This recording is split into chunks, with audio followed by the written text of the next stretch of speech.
പ്ലേറ്റിലിരിക്കുന്ന ഈ ഒരു സംഭവം നിങ്ങൾക്ക് എന്താണെന്ന് മനസ്സിലായോ?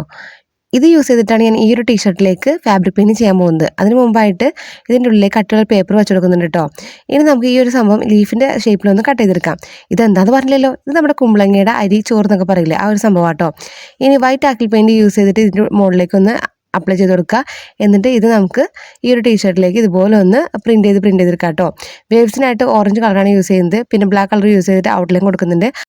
ലീവ്സിനൊരു നാച്ചുറൽ ലുക്ക് നോക്കാനായിട്ട് രണ്ട് സൈഡിലും ഇതുപോലെ ജസ്റ്റ് ഒന്ന് വരഞ്ഞ് കൊടുക്കുന്നുണ്ട് കേട്ടോ. ഇത് നമ്മുടെ ടീഷർട്ടിലേക്ക് നല്ല രീതിയിൽ ബ്ലെൻഡായി നിൽക്കുന്ന ഒരു ഫീൽ കിട്ടുന്നുണ്ട്. കണ്ടില്ലേ രണ്ടും തമ്മിലുള്ള ഡിഫറൻസ്? ആ ഒരു കട്ടിങ് ഇട്ട് കൊടുത്തതും കട്ടിങ് ഇടാത്തതും തമ്മിലുള്ള ഡിഫറൻസ് ആണ് ഈ കാണുന്നത്.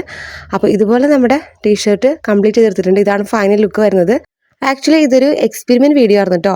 ഇതിൻ്റെ ഫുൾ വീഡിയോ നമ്മുടെ ചാനലിൽ അപ്ലോഡ് ചെയ്തിട്ടുണ്ട്. അപ്പോൾ എല്ലാവരും കണ്ടു നോക്കുക. ഇഷ്ടപ്പെടാനും തീർച്ചയായിട്ടും ലൈക്ക് ചെയ്യാനും ഷെയർ ചെയ്യാനും കമൻറ്റ് ചെയ്യാനും ഒപ്പം സബ്സ്ക്രൈബ് ചെയ്ത് കാണുന്ന കൂട്ടുകാരൊക്കെ ഉണ്ടെങ്കിൽ സബ്സ്ക്രൈബ് ചെയ്ത് സപ്പോർട്ട് ചെയ്യാൻ മറക്കല്ലേ. Thanks for watching. ബൈ.